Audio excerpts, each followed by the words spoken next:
Hello, and welcome to Free History.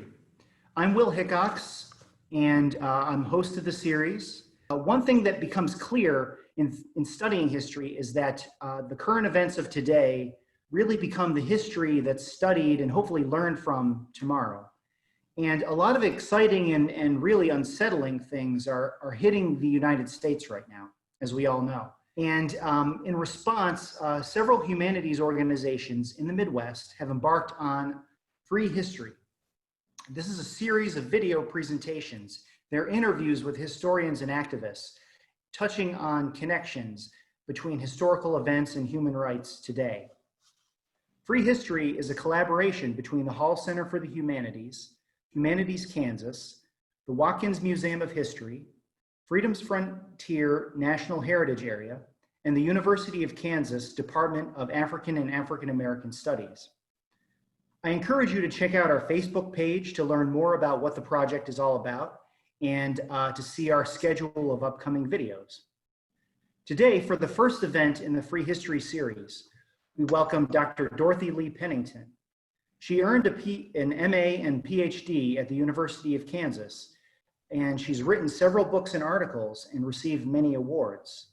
Dr. Pennington holds a professorship at KU where her research and teaching focus on intercultural and interracial communication, critical race theory, cultural rhetorics, African American communication and culture, the discourse of terror and trauma, and African American regional church history. In 2004, Dr. Pennington was inducted into the KU Women's Hall of Fame, and in 2015, she was inducted into the Central States Communication Association Hall of Fame. Hello, Dorothy. Hi, Will. Hi. All right. So, Dorothy, I'm wondering if you could start us off by giving a little of your personal history. What motivated you to research the histories of Lawrence's Black churches? And is your interest primarily as a scholar of African American and interracial communication?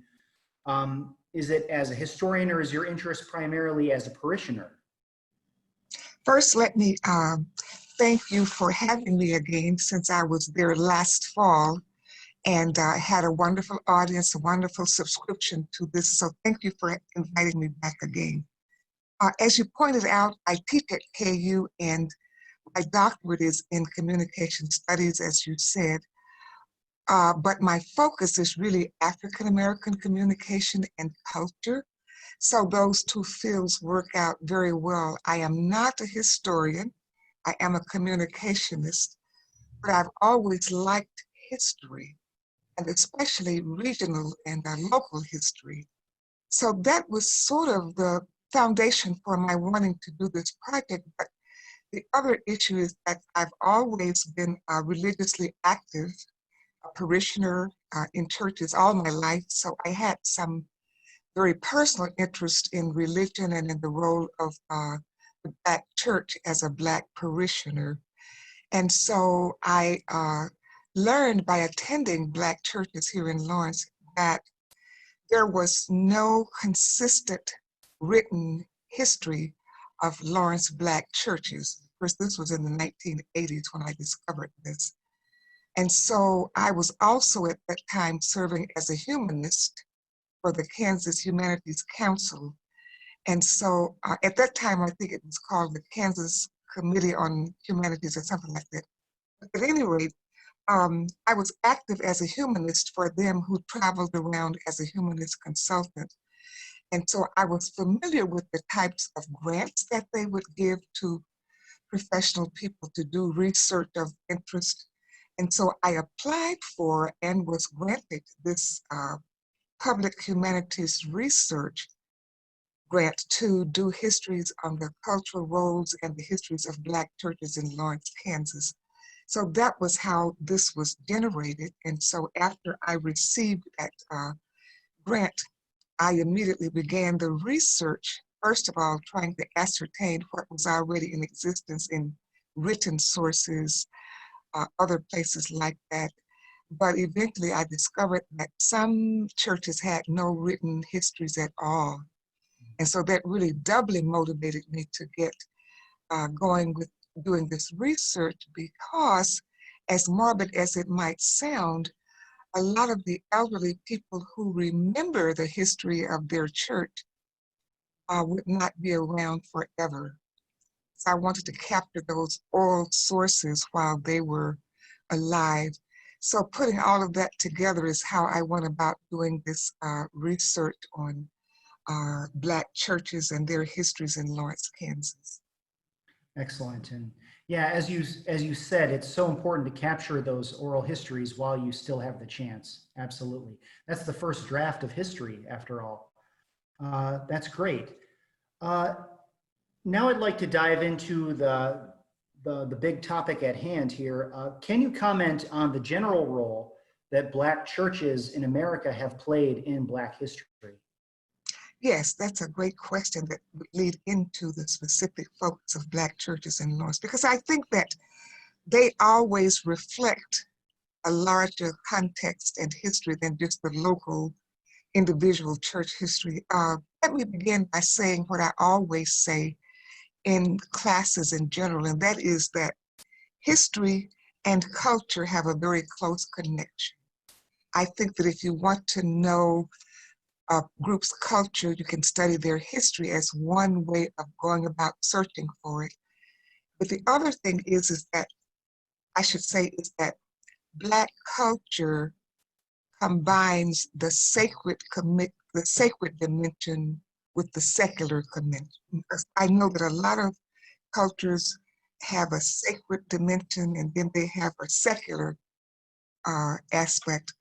But with the Black culture, it's always been true that the sacred and the secular dimensions of life are always combined and virtually inseparable in terms of how a researcher would go about understanding those. So that's the first thing to keep in mind, that with the Black churches, as with many other aspects of Black life, the sacred and the secular dimensions are very much intertwined.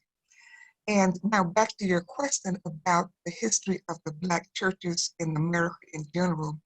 I want to couch this within the context of social justice, since that's one of our bigger themes to look at. It's true that the Black church in America has always been a site for social justice and civil rights activities. They've never been separated.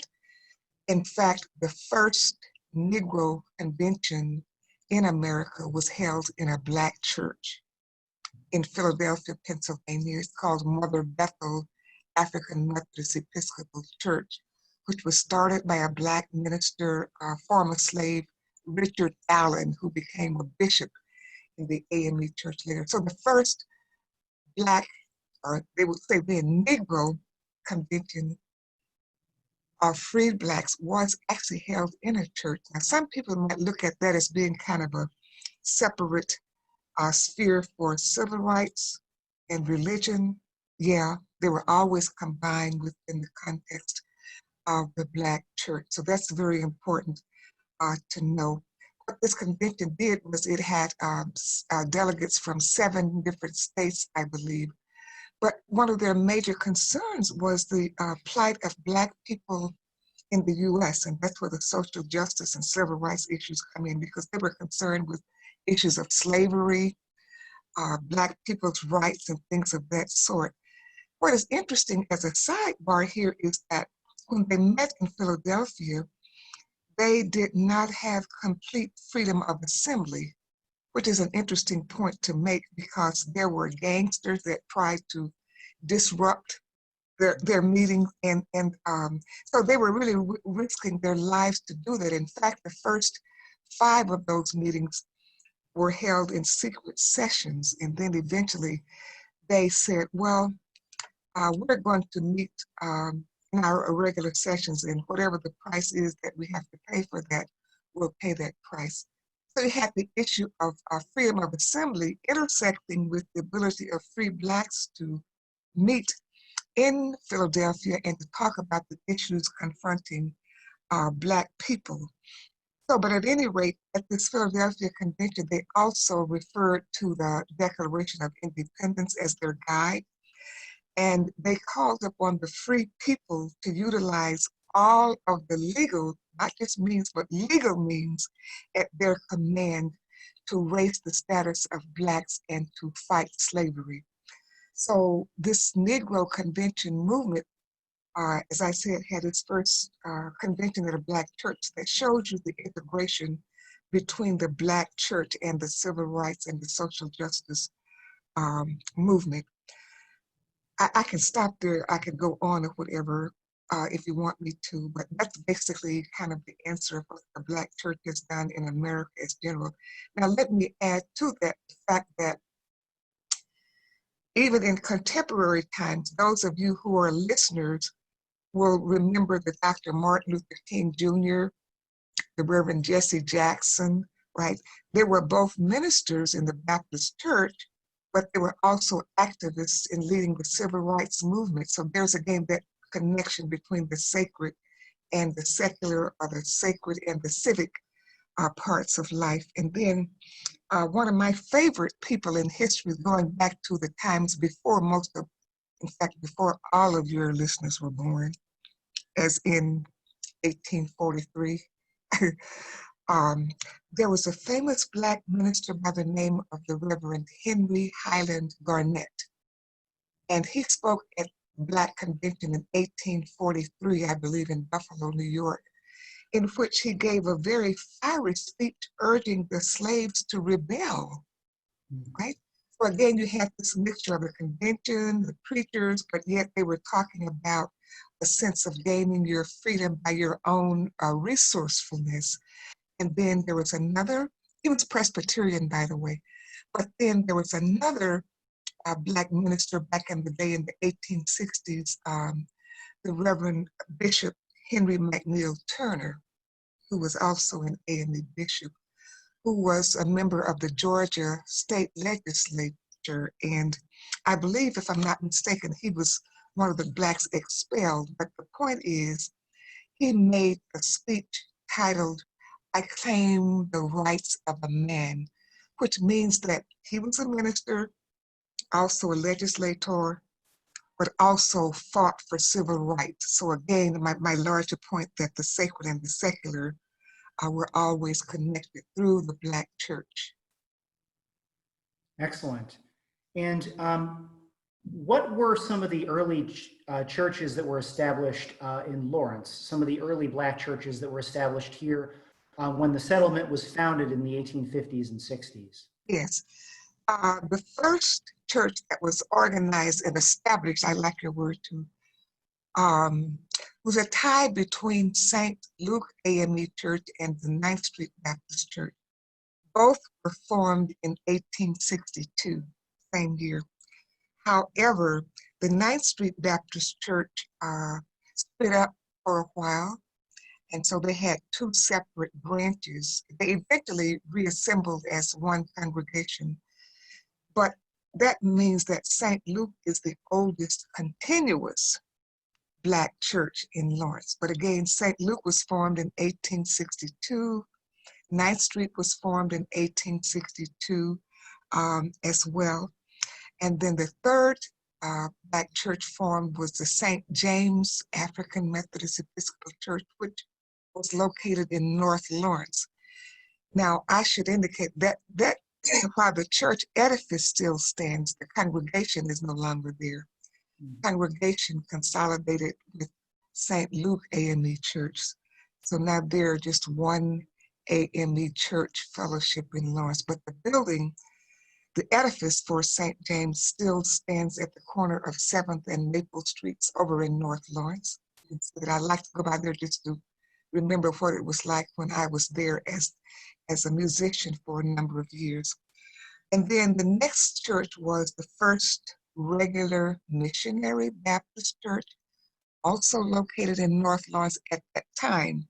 It was formed in 1868, but it has since then relocated to, I believe it's 17th and Vermont Streets in the old, I believe it's one of the Lutheran churches out on 17th and I think it's Vermont Street. Don't quote me on it, but it's like one block off Massachusetts Street, and I think that street that goes north and south would be Vermont. But nevertheless, the church relocated, and that's where it is now. And the next church was Second Christian Church, Disciples of Christ, Denomination, formed in 1897. Now, what makes this church interesting is that it had several homes or home locations. First, it was located at the corners of 19th and Tennessee Streets. Right now, what's interesting about that is that Second Christian Church had a number of homes before it finally settled in what its last home was, because it's no longer in existence. So there's a complex history there, but nevertheless, it moved from site to site, site to site, and finally located at the corner of 13th and Connecticut Streets. The building is still there. The congregation no longer exists, but that building is now occupied by a private homeowner family. But it shows you how the history moves about in terms of locations. Okay, and then after Second Christian Church, Disciples of Christ was formed, then the next church that was formed, and that was formed in 1897. And then the next church that was formed was the Lawrence Pentecostal Church, formed in 1929. It had several locations as well, but it ended up, interestingly enough, occupying the same building at that the Pentecostal Church had operated at 19th and Tennessee Streets. But the important thing is that that building no longer stands. That church body is no longer there. We had a lot of movement among locations and the closure of congregations, which makes this very fascinating research to do. But anyway, going on historically and briefly, this Lawrence Pentecostal Church was formed in 1929 by two Black women. Now that makes it interesting and different. Rhoda, Georgia, and evangelist Mary Walton Harris. Now, I'll talk a little bit later about the freedom that the Black church allowed its parishioners in terms of cultural styles and certain styles of worship. But let me just say here sufficiently that Rhoda, Georgia, was believed, now this is just according to the belief, she was believed to have been the first person in Lawrence to speak in tongues and to be filled with the Holy Ghost. So you'd have to be Pentecostal or charismatic to understand the significance of what speaking in tongues would mean, or the notion of being filled with the Holy Ghost. But anyway, it was a Pentecostal church. The last interesting thing about this church formed by two Black women is that converts were baptized in a tank in the home of one of the founders, Rhoda, Georgia. That congregation no longer exists. And that's a sad commentary about many of the churches that existed when I did my research. But Calvary Church of God in Christ, currently in existence at the corner of 646 Alabama Street and another street, but anyway, 646 Alabama. That church was formed in 1931, and it also had an interesting founding. It met in a tent. And when I was researching this church, it was fascinating because there was no written history of the church. So I had to interview one of the founding members who has long since passed away. So I'm glad that I really got a chance to talk to her. But I found it fascinating that they first met in a tent. They later moved to a location on New Jersey Street, but nevertheless, they are now, I think, permanently located at 646 Alabama Street. Now, the next church, the Church of God of Lawrence, was very interesting because it was formed by a group of Black migrants who had come to Lawrence from the state of Mississippi. They had known one another when they lived in Mississippi. So I think about 7 families that had known one another in Mississippi moved to Lawrence. So you already had that kindred association and affiliation among these people. In fact, some of them were related to one another in many sorts of interesting ways. But nevertheless, I gathered that they still wanted to worship together. So they formed their own church. It was called the Church of God of Lawrence, as I said, Pentecostal.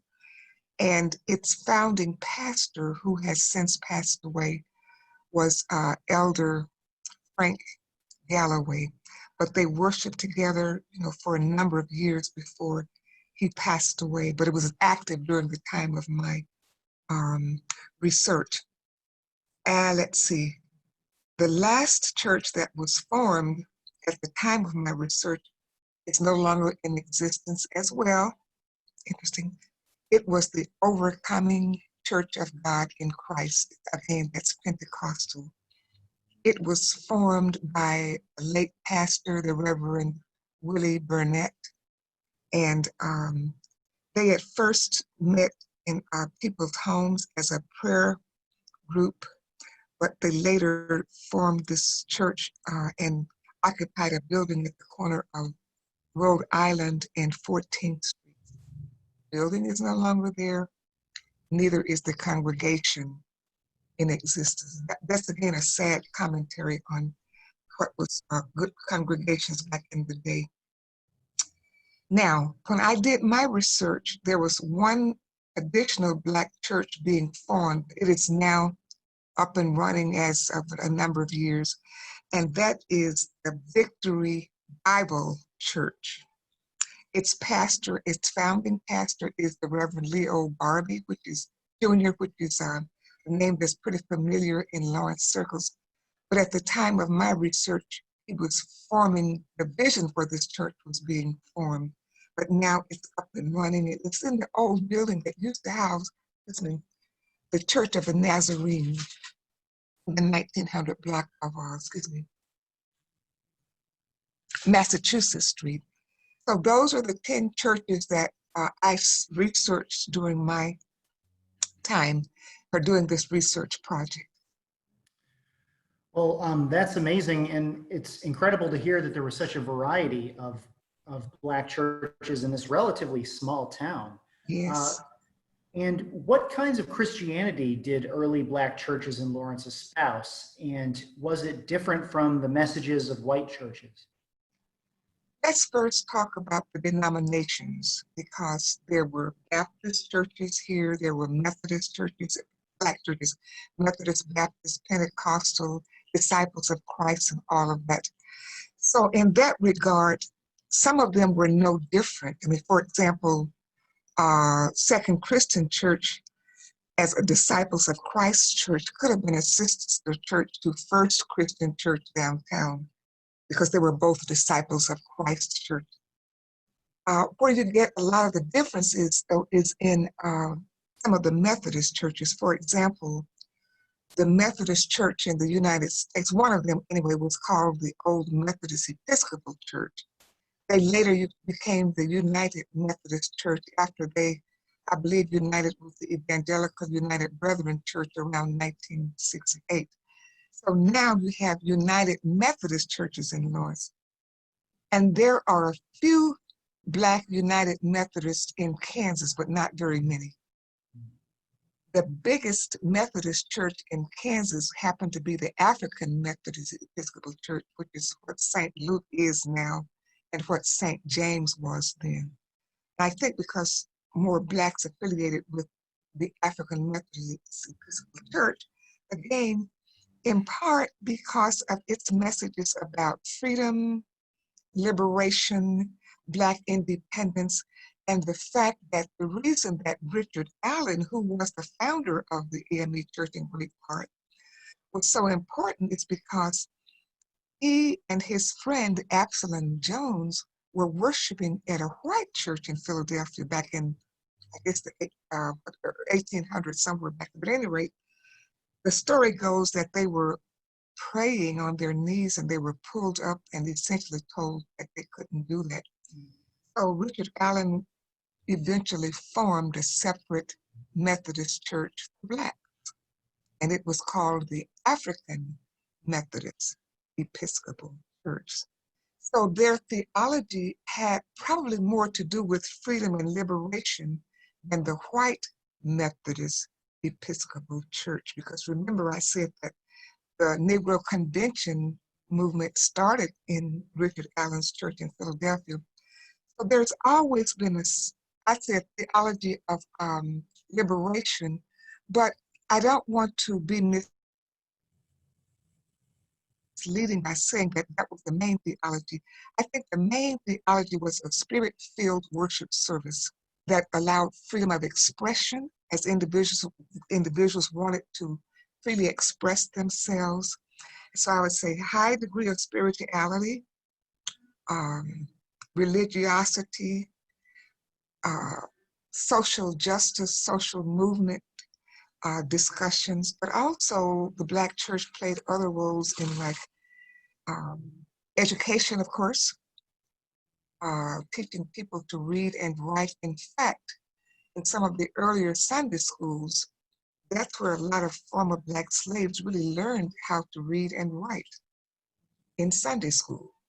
Or they learned public speaking skills, oratorical skills in Sunday school, or in Easter speech programs where they said their little Easter speeches. But at the same time, that mission was twofold: to teach the children a sense of religiosity, but it was also teaching oratorical skills, performance skills, such as little plays or vignettes that were done for certain occasions like Easter. So there you had the performative skill, and the performative skill in music also being taught at Black churches. So it was a very holistic church. Also, it taught literary skills. So the Black women formed literary book discussion clubs through Black churches.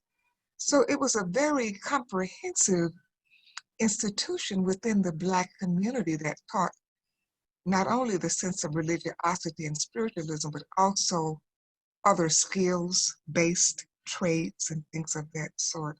I could go on, but that's a general summary of the central role that the Black churches played in the Black community.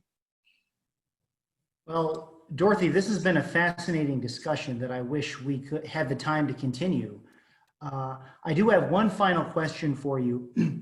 Are there any efforts to preserve Black churches locally or nationally that you think people should know about? I am not aware of any formal efforts or initiatives to preserve the history, but I think that many churches have written and sort of perfected their own individual histories, which they share at certain occasions, like anniversaries in particular. But I think that there could be more formal scholarly studies done on Black churches. For example, in preparing for this conversation, I took an occasion to look on the internet at Black churches in Lawrence. And to my great surprise, my study on the histories and cultural roles of Black churches is one of the predominant studies listed on the internet. Of course, I didn't realize that it was listed there until I looked this up on the internet today, but it's through the Kansas Collection Spencer Research Library at KU. And I think that, I know they house my document and some of the photographs, but I also think that that was probably one of the ways that it got to the internet. So now there still need to be more studies on local Black churches and the roles that they played in civil rights. And I mean, for example, one thing that I will add is that both St. Luke and 9th Street played very prominent roles in hosting NAACP meetings. Mm.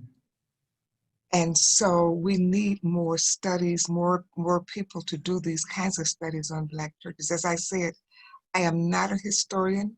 I did have research methods as an area of graduate study research methodologies. I love history, but I think we need more historians, more cultural historians go into the Black churches in all communities. I just did this for Lawrence because I happen to live here and be a scholar. But I think that this could be done for Black churches in every major community to give us history, because I bemoan the fact that we don't have a lot of history because it wasn't committed to writing, and some of the people who knew the histories orally are no longer with us. And so that's a sad commentary, but I tried to do what I could to make a difference in that regard when I was a scholar doing this research. Excellent. Well, there you go. A call to action for any students out there to take up this study of the role of Black churches in their communities. Excellent. Well, thank you very much, Dorothy. This has been a very interesting discussion. And I hope that everyone who's watching tunes in for every other video that we do, and we'll see you again later on. So Thank you. thanks. Thanks All for right. having me. Yeah, thank you. We'll see you later. Yes.